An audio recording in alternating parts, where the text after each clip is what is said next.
السلام عليكم، مرحبا بكم معايا من جديد. ان شاء الله تكونوا كامل بخير. اليوم جيتكم بفيديو جديد خاص بالحلويات. اول حلوى حلويات العيد درت صابلي بذوق النسكافيه او القهوه مام الكريمه نتاعو بذوق النسكافيه. شوفوا القوام نتاعو كيف ما جا، يعني وصفه جد رائعه، وايضا المذاق نتاعو جد رائع. رايحين نمروا مع بعضنا نشوفوا المقادير وطريقه التحضير. فرجه ممتعه. اولا رايحين نبداو بالوريدات نتاعي اللي زينت بيهم هذوك من الفوق نتاع الشوكولا. درت مورسو نتاع شوكولا بيضاء لا مارك دادا، درت معاها قطعه نتاع شوكولا كيما راكم تشوفوا نتاع مينا. هنا راح نحطهم على حمام مائي يذوبوا ومن بعد نرجعوا. هنايا بعد ما ذابت لي الشوكولا نتاعي تحصلت على اللون اللي انا حبيته، يميل للون نتاع الكراميل. جبت هذايا المول نتاع الوردة نتاع السيليكون. نقدروا نديروا فيه عجينة السكر وأيضا نديروا فيه الشوكولا.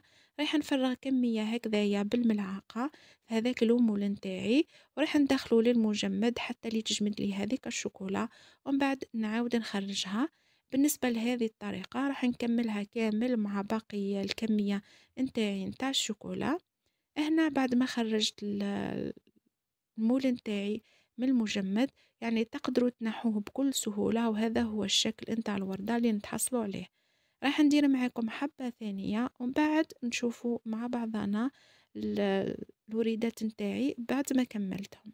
هنا بالنسبة للشوكولا ما تزيدوا لها أي إضافات، أنا عطيتكم المقدار اللي تقدروا تديروا به وتخرجوا الشوكولا نتاعكم بهذا اللون. يعني اللون نتاعو راح يخرج مائل للون البني، لكن ماهوش بني يجي بني فاتح جدا، يعني الشكل نتاعو وايضا اللون نتاعو راهو جد رائع. هنايا بصح راح تتعبوا شويه، تبقاو تدخلوا وتخرجوا في هذاك المول من المجمد، بصح معليش، يعني وصفه تستحق التجربه حتى نتعبوا عليها معليش.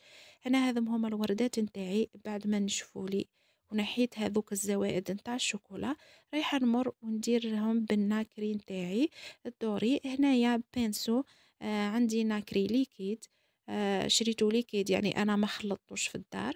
رايحة ندير على هذوك البيتيلات نتاعي نتاع الوردة، على الحواف نتاعهم هكذايا فقط بالبنسو، بهذاك الناكري نتاعي باه يعطي لي لمعة لهذيك الوردة نتاعي وتكون تخي بريزونطابل. تقدروا تستغناو على الناكري، يعني ديروا الوردة فقط، لكن الناكري راح يعطيها لمعة جد رائعة. رايحة ندير هكذايا بالبنسو بهذه الطريقة.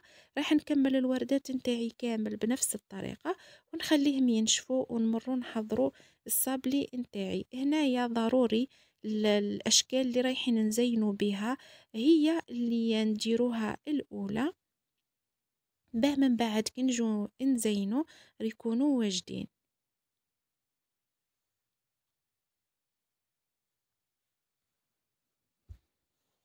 جيست هكذايا فقط بالبنسو نتاعي، ونخلي الوردات نتاعي ينشفوا لي مليح.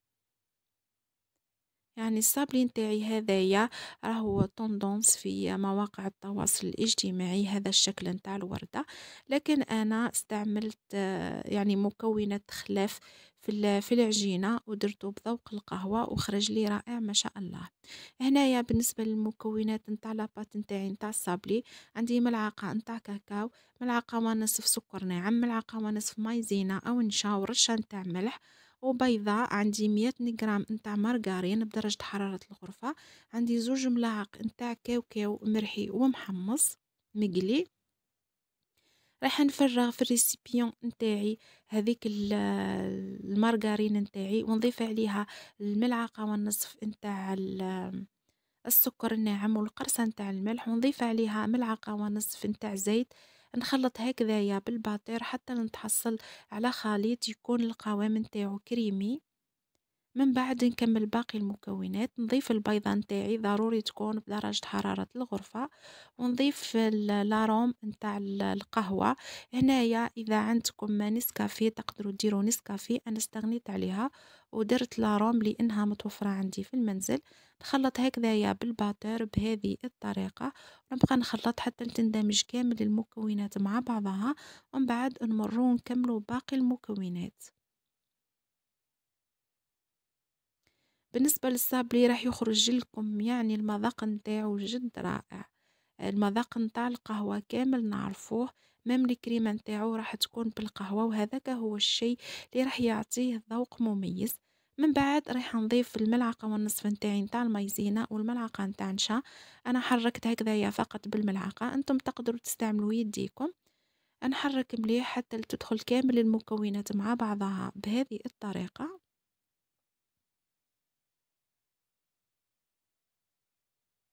من بعد رايحة نضيف 2 ملاعق نتاعي نتاع الكاوكاو،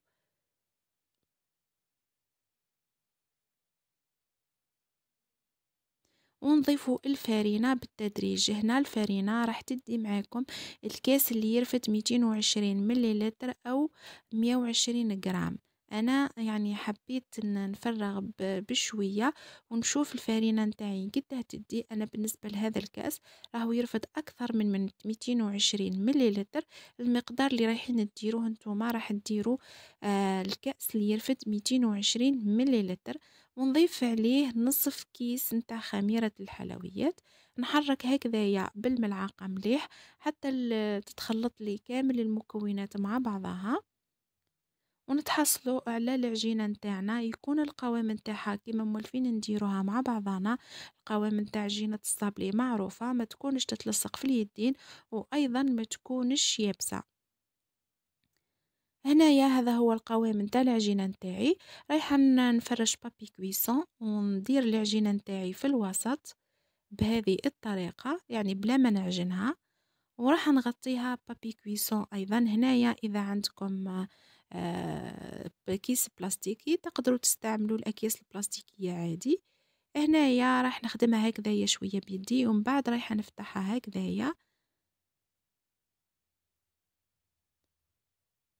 بعد ما نفتحها رايحين نمروا ونديروها بالطابع، نقطعوها بالطابع.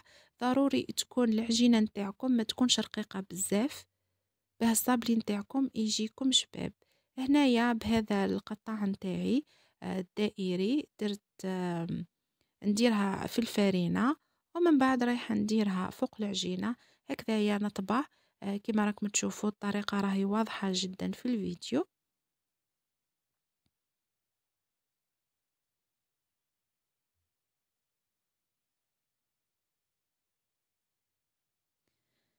بالنسبة لهذه الكمية تاع المقادير نتاعي خرجت لي يعني 30 حبة نتاع صابلي هكذايا، وكي لصقتهم في بعضهم خرجوا لي 15 حبة. هنايا من بعد ما طبعت كامل رايحة نحي الحبات نتاعي بهذه الطريقة، ونكون درت بلاطو فيه بابي كويسون، نحط فوق منه هذوك الحبات نتاعي نتاع الصابلي. النار نتاع الفرن نتاعي تكون 180 درجة، النار تكون من الفوق او من التحت. البلاطو نتاعي راح نديروه في الرف الاوسط. بعد ما يطيب رايحة نخرجه ونكملوا باقي العملية نتاع التزيين نتاعنا.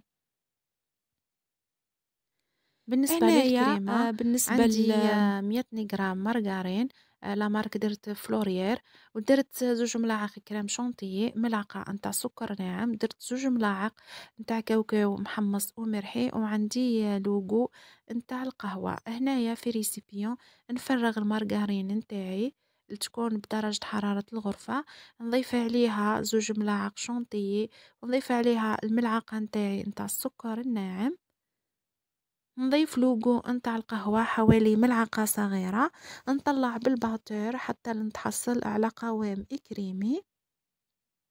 من بعد رايحة نضيف الكاوكاو نتاعي.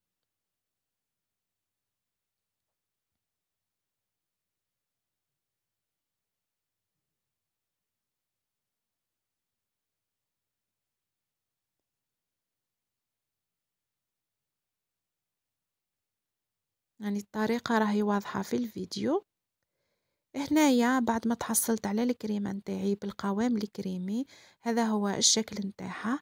رايحة نضيف الكاوكاو نتاعي.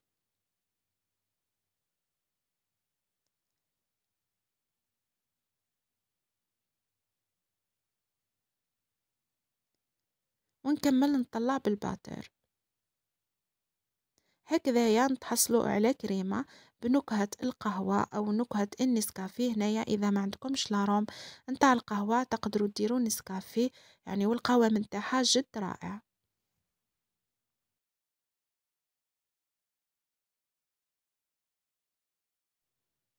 هنايا بالنسبة للكريمة نتاعي درت كريمة بذوق القهوة. درت 100 غرام مارغرين، لا مارك فلوريال. ضفت عليها 2 ملاعق نتاع كاوكاو محمص ومرحي. ضفت عليها ملعقة صغيرة نتاع لوغو نتاع القهوة. ضفت عليها ملعقتين نتاع كريم شانتيي. وضفت عليها ملعقة نتاع سكر ناعم. هنا الفيديو نتاع الكريمة كانت تحذف لي، راح نخلي لكم المقادير نتاع الكريمة في صندوق الوصف. هنايا كيما راكم تشوفوا درتها في كيس حلواني، ورايحة نلصق الحبات نتاعي بهذه الطريقة. نكمل الحبات نتاعي كامل بنفس الطريقة، ومن بعد نمروا نديروا الكلاصاج نتاعي نتاع الشوكولا. بالنسبة للكريمة راح يخرج القوام نتاعها كيما راكم تشوفوا جد رائع، وايضا المذاق نتاعها روعة. كما نعرفوا لوغو نتاع القهوة وايضا لوغو نتاع الكاوكاو، والكاوكاو يكون محمص ديروه. نكمل الحبات نتاوعي بنفس الطريقة. هنايا بعد ما كملت الحبات نتاوعي راح نخليهم على جهة، ونمرو نذوبو الشوكولا نتاعنا. بالنسبة للشوكولا انا درت دو مورسو كيما راكم تشوفوا نتاع شوكولا. غلفت لي 15 حبة، ونضيف عليها قطعة ونصف نتاع شوكولا المينا نتاع الحليب. راح نحطهم على حمام مائي. هنايا بعد ما ذابت لي هذيك الشوكولا، شوفوا الكولر نتاعها كيف ما خرج. هنايا نبدا نقلاصي الجاتو نتاعي كما راكم تشوفوا بالحبه، ونخبط هكذايا الفرشيطه باه تنزل لي هذيك الشوكولا من الفوق. نحطها على بابي كويسون باه من بعد كي نجي نرفد الحبه نتاعي تكون سهله وما تفسدليش. نكمل الحبات نتاعي بنفس الطريقه.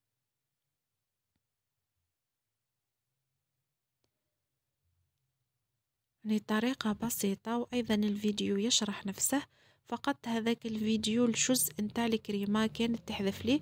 راح نخلي لكم المقادير في صندوق الوصف، يعني نعتذر. حبيتكم تشوفوا كلش على عينيكم، مي للأسف تحذف لي. هنايا بعد ما نشفوا لي هذوك الحبات نتاعي رايحة ندير لهم الناكري الدوري هكذايا بالبنسو.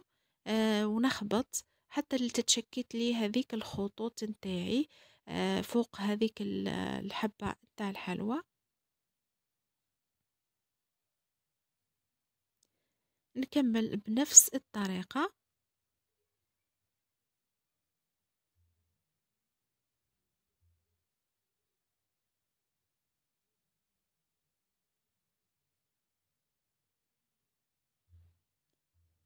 ومن بعد نمرو نزينو الحبات نتاعي.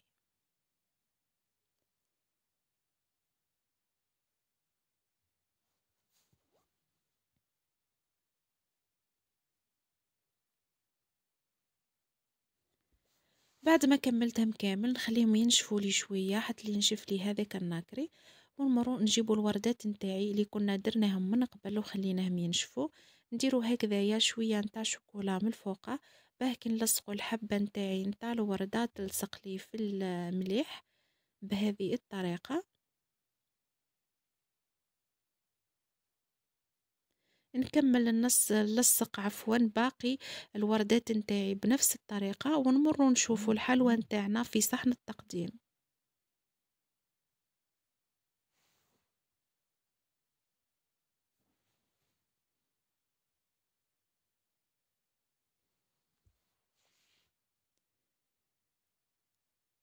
بالنسبة للحلوى نتاعي راح تخرج لكم رائعة. أيضا أعطيتكم المقدار اللي خرج لكم 15 حبة. إذا حبيتوا كمية أكبر تقدروا تضاعفوا المكونات. وهنايا هذو هما الحبات نتاوعي نتاع الحلوى، حطيتهم في صحن التقديم. الشكل نتاعهم خرج جد رائع، أيضا المذاق نتاعو جد رائع، يعني وصفة تستحق التجربة. نتمنى تجربوها وتعطوني رايكم فيها. يعني وصفة بسيطة، أيضا مكوناتها بسيطة، اللوغو نتاعو راح يخرج جد رائع. لحقنا لنهاية الفيديو، إن شاء الله الوصفة تنال إعجابكم. نتلاقاو في فيديو جديد إن شاء الله. صحة فطوركم وصحة سحوركم. ما تنسونيش بلايك وتعليق مشجع وأبوني. ومع السلامة، وإن شاء الله دائما رايح نحط لكم الأفضل، وإن شاء الله كامل تجربوهم وينال إعجابكم.